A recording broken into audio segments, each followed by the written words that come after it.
So you know when you got those electrical connectors underneath the hood, or anywhere really, and then the clips break off?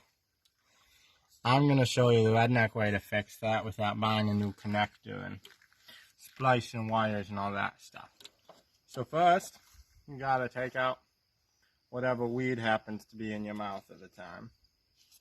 Then you want to chew up some chewing gum. Any old chewing gum will work, just preferably not the organic stuff.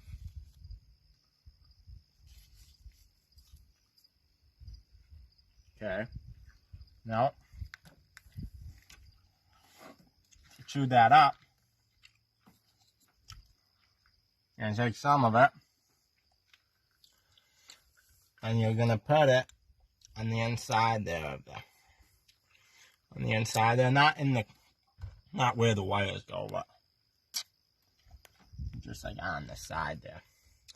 That way, when it gets shoved back on in there, you know, then it stick and hold real well.